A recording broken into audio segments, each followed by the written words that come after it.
Hey guys, welcome to Ethics. Our topic for today would be element 1.3. Handle complaints positively, seeking sensitively, politely, in consultation with the persons making the complaint. Okay, first things first, we have the word dissatisfaction. Alam na natin nung una, yung tinatawag nating conflict. Ngayon naman, ito yung reason kung ba't minsan nagkakaroon ng conflict, which is the word dissatisfaction. Ano nga ba daw ang dissatisfaction? Okay, this is a particular cause or feeling of displeasure or disappointment. Simple, right? Madaling intindihan kasi yung bagay na gustong mangyari or inaasahang mangyari ng isang guest ay hindi nangyari. Kapag nangyari yon, right, yung hindi niya nangyari, right, like I said, nagiging disappointed na isang guest at kung saan maghahanap siya ng justice, kumbaga, na dapat mabigyan siya ng hinahanap niya. Okay? So, ano nga ba daw ang signs ng dissatisfaction? Again, yung dissatisfaction ay focus muna tayo for now doon sa ating tinatawag na guests or customers, okay? So, first sign would be body language. Sa mukha, makikita nyo kung malungkot ba siya ba ay galit, etc. Right? So, marami pang iba, right? But those are just a couple of things para tignan nyo, right, in the body language of a guest kung siya ba ay agitated, galit, or etc. Okay? Kasama rin nga pala yung posture, yung paglalakad, yung kamay daw, right, yung mata. So those are a couple of body languages na dapat natin tinitignan para ma-identify agad yung pagiging dissatisfied ng guest. Okay? Next, yung boses. So ito, nagsasalita na siya. So verbally, makikita na natin, malalaman natin kung siya ba ay galit. Kung ano yung problema niya.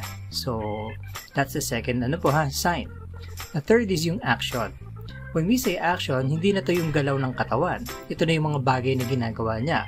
For example, slamming of doors, yung pagbabato ng napkin pagka hindi niya nagustuhan yung pagkain, right? Tumayo siya bigla, right? Iniwan yung pagkain ng kalahati lamang or yung hindi niya naubos, right? Etc. So those are actions, okay? Na ginawa ng tao para maipakita yung kanyang dissatisfaction. Okay, next, ano daw yung action na gagawin natin para ma-resolve yung mga situations na ganun? Na hindi maganda, gagawin natin maganda para sa ating guest. Okay? Number 1, paulit-ulit natin nakikita to. Makinig, makinig, makinig. Ang guest natin has the right na mag-complain kung meron man. At tayo naman bilang mga service provider ay dapat laging makikinig. Huwag natin silang pipigilan. Magandang pagkakataon to para tayo ay mangolekta ng information mula sa guest patungkol sa problemang pinagdadaanan niya. Okay? Next, offering a solution. Nadinig mo na yung kanyang problema, alam mo na kung saan tayo pumalpak, maaaring sa serbisyo o maaaring mismo sa produkto natin. Dito naman, magbibigay na tayo ng solusyon. Okay?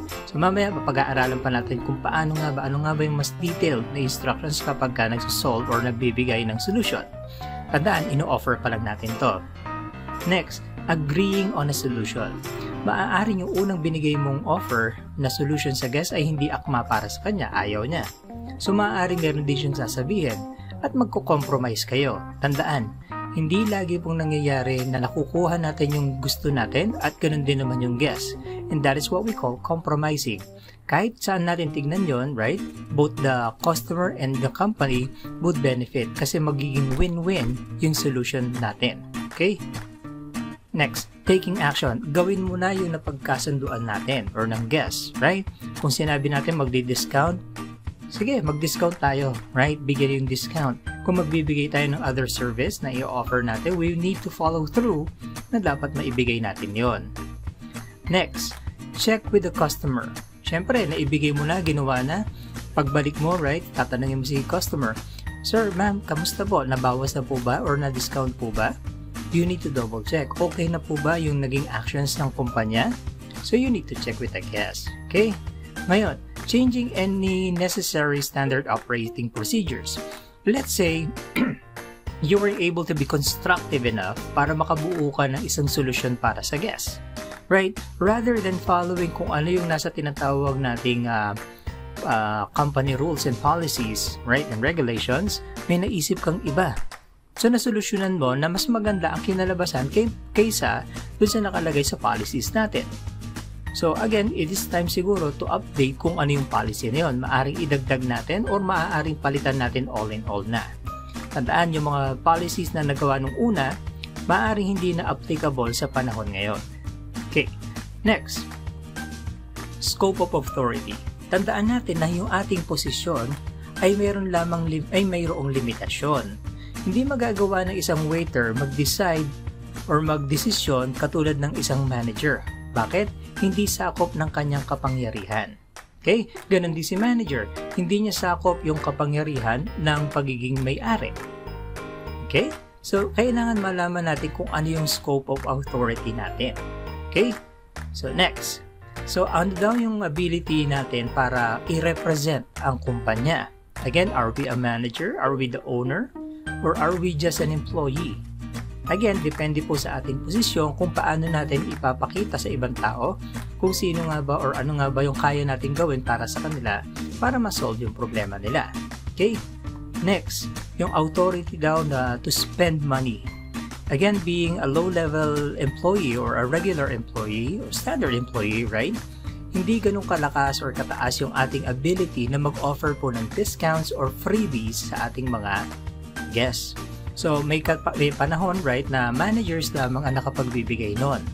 Okay? So, again, kailangan din alam natin kung ano nga ba yung capacity ng ating posisyon para gumastos in behalf also of our venue. Next, the authority to act in a given situation such as where there is a complaint. Let's say a guest is sobrang irate or galit na galit at nagsabi niyang kakasuhan niya tayo. Papatulfo niya tayo. Kailangan ba natin yung ating mga low-level employees tulad ng waiter, tulad natin, ay kailangan bang sumagot sa ganon? The answer is no. So again, may mga managers tayo na dapat po umasikaso niyan. Okay? Okay. Do you remember yung problema sa Jollibee? Yung tinatawag nating fried tuwalya? So, do you think masasagot yon or masosolve yon ng tinatawag nating mga empleyado lamang? Certainly not. Kailangan po natin doon yung mga tinatawag nating managers. Sila po yung mag-co-organize kung paano isosolve yung problemang yon. Okay? Moving on. Next. Meron din tayong mga organizational policies kung saan malalaman daw natin yung mga kakayanan o yung saklaw ng ating mga pangyarihan or pwedeng gawin, right? So, halimbawa, pag tinignan daw natin yung policies natin, makikita natin na yung policies natin ay magbibigay ng gabay kung ano yung dapat natin gawin, right? For example, ikaw si waiter, ito lang ang kaya mong gawin. Okay, magpalit ng kung anumang pagkain na sira, natapon, etc. Yun lang. Pero yung magbibigay ka ng libre ng buong meal, siguro si manager na yon. Okay? So next, nagbibigay din daw kasi ng consistency, right? Yung mga operational guidelines natin or yung organizational policies natin. Like I've said, kapag sinundan mo yan, hindi ka magkakamali. Alam mo lang yung gagawin mo at magiging consistent ka sa gagawin mo because sinusundan mo lang naman kung ano yung sinabi ng guidelines. Okay? Next, yung mga pangkaraniwan na empleyado ay hindi na kailangang mag-isip pa. Like I've said, nakalista na, so gagawin na lang natin at hindi na tayo pwedeng sabihan na mali yung ginawa natin because we just followed the organization's policy. Okay? Next, so issues daw na maaari pong i-address ng mga policies. Okay? So, tulad ng, sino nga ba dapat daw ang mag-deal ng problema? Si manager ba? Si waiter ba? Si line supervisor ba? Si shift supervisor ba? Si junior manager ba? Etc. Sinasabi yan sa guidelines kung sino daw yung dapat umasikaso nun. Next, kailan ba daw dapat ma-involve ang management kasama na yung tinatawag nating security department? Kailangan ba tawagin lagi ang security? Kailangan ba lagi ipaalam sa upper management? The answer is, yung sa upper management, hindi naman siguro lahat. Halimbawa, sir, kulang po tayo ng 20 pesos. So siguro, hindi na kailangan malaman ng may-ari yon. Pero si manager mo, kailangan malaman. Okay? So again, sinasabi ng ating policies. Right? Next, yung limit of scopes of authority. Again, kung titignan mo yung mga manuals or yung mga handbook ng mga empleyado, kasama yan, may pasasabi mismo nito kung ano talaga yung saklaw ng iyong kapangyarihan. Okay? Or yung duties and responsibilities na nakaatang sa iyo sa iyong tinatawag na job description. Okay. Property will not try to resolve conflict. So nakasulat din daw doon sa ating mga guidelines yung mga bagay-bagay na hindi tayo magko-comply. Kung halimbawa po, pagkakamali ng guest, umorder siya ng ganito at nung dumating sa kanya, hindi na pala niya gusto, hindi na natin siya po pwedeng bigyan ng second chance. Kumbaga, again, kung nakasulat yan sa ating policy. Kadalasan naman kapag gano'n, hindi na natin talaga ginagawang ibalik sa guest or palitan yung order ng guest, especially kung yung in-order niya ay tama naman. Okay? Yun nga lang, pagdating sa kanya, hindi na ayaw na niya, that will be a problem. Okay? Next, documentation. So, kailangan daw mailista, maisulat, right? Para daw sa records ng kumpanya. Para kung sakasakaling may mangyayaring ganito uli, maa-address na po ng kumpanya. Alam na kung ano yung gagawin. Okay? Next, training the staff should receive before they are expected to resolve issues. Again, lagi pong mayroong training bago isa lang po ang isang empleyado sa tunay na trabaho. So, para kung sakasakali pong may maging problema, kasama yun sa training nila kung paano nila i-resolve. Okay? Next. So, here's an illustration kung saan maipapakita natin yung mga duties and responsibilities ng manager tsaka ng subordinate. Kung mapapansin nyo, si manager, yung kanyang responsibilities at yung kanyang authority ay pwede niyang ipahiram sa kanyang subordinate. At kapag itong si subordinate naman ay pumalpak, magiging accountable si subordinate as well as si manager. Okay? Pero mas malaki yung accountability ni manager because siya yung nagtiwala na ipasa yung dalawang to kay subordinate. Meaning, alam niya kung ano gagawin ni subordinate. Kung pumalpak si subordinate, siya yung mas may kasalanan. Ganon din naman po si manager sa upper management tulad ng may-ari. Okay? Ganon din yung nangyari. Responsibility nung may-ari, pinasa kay manager. And paikot-ikot lang. Ganon lang din po yung sistema nun. Okay? Next.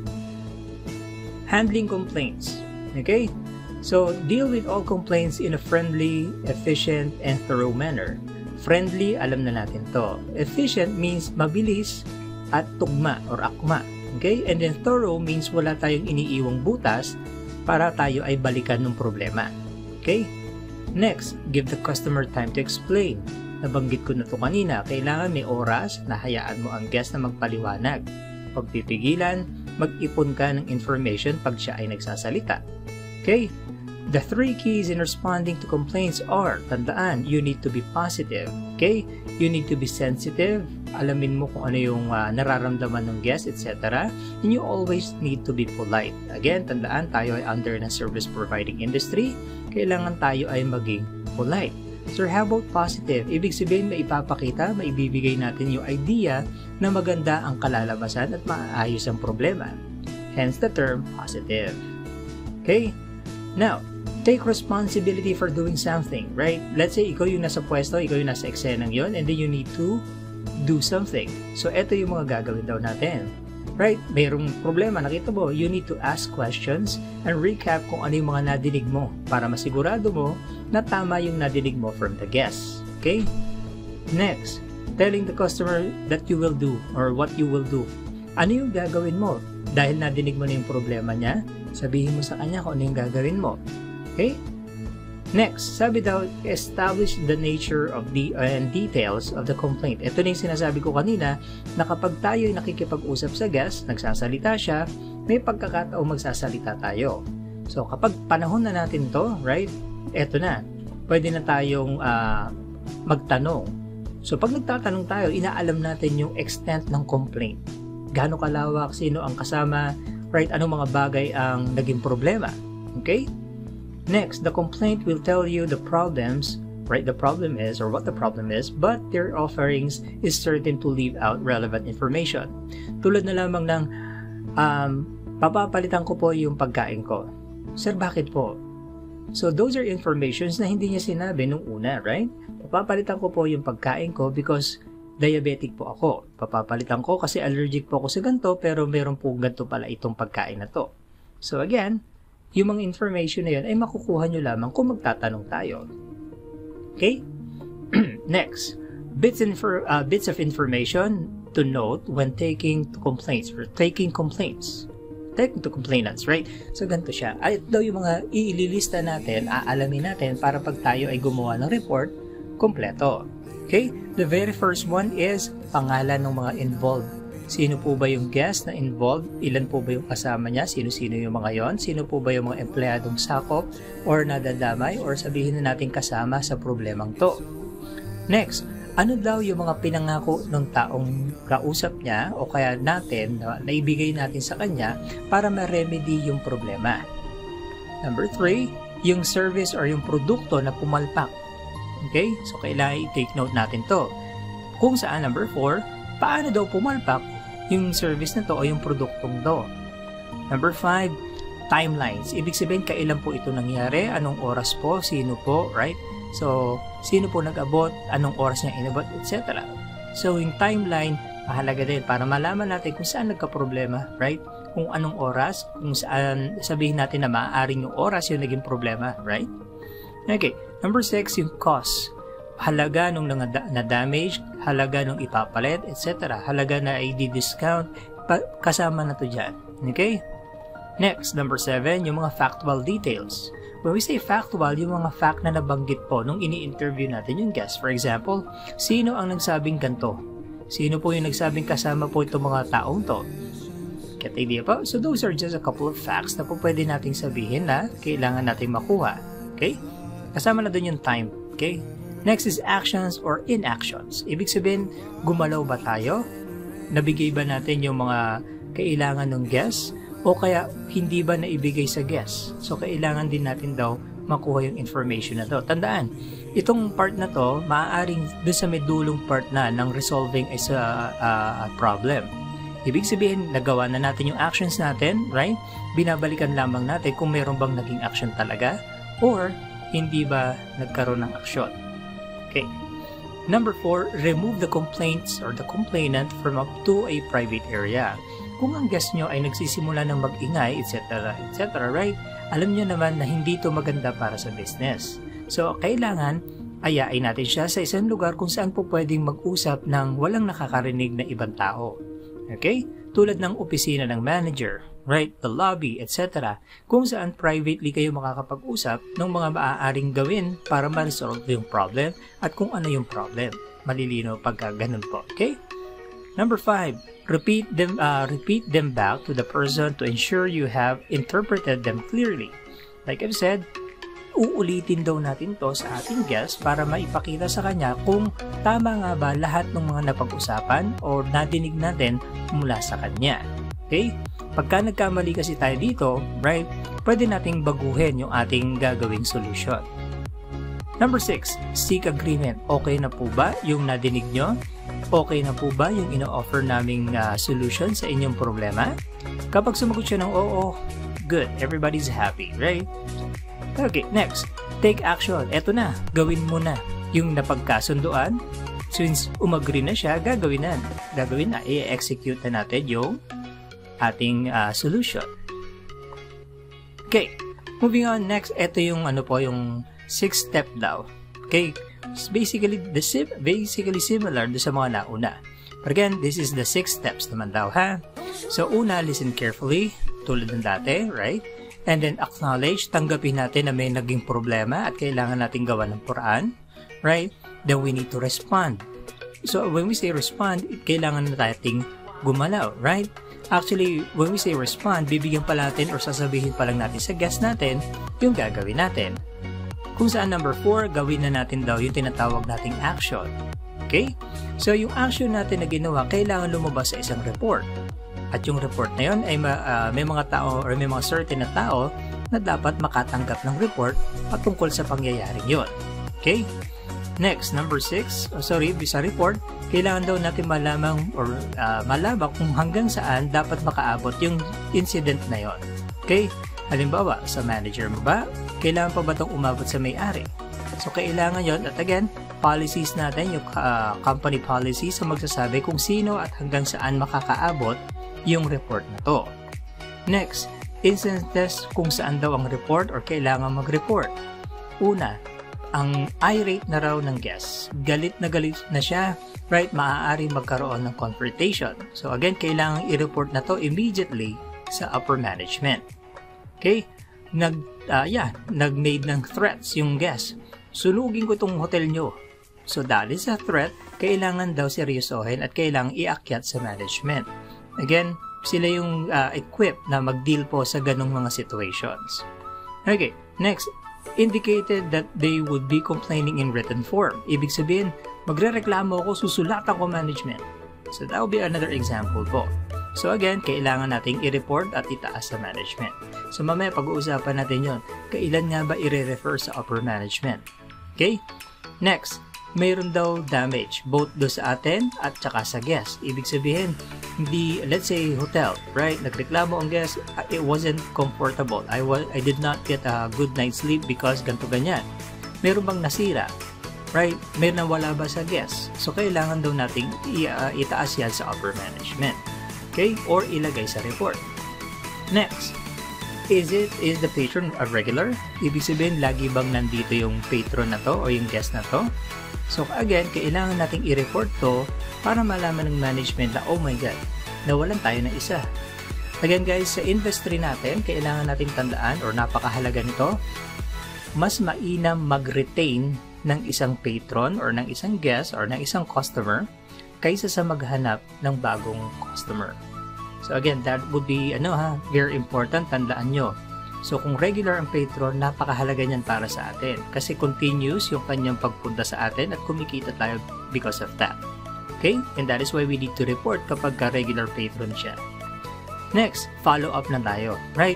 When we follow up with the guest, tatanungin natin siya, okay na po ba? Nagawa po ba namin yung napagkasunduan natin patungkol sa inyong problema? Kung no, uulitin natin yung proseso at kung yes, everybody is happy. Okay? And that is element 1.3, kung paano susolusyonan ang problema. Okay? So, if you have any questions, wala namang problema. If you want to clarify, wala rin problema. You can tell me after this video. Okay? We could talk about it during our next meeting. Pwede rin kung may oras tayo, pag-usapan natin if you want to clarify. Okay? But again, maraming salamat. I will be seeing you again next meeting. Thank you very much.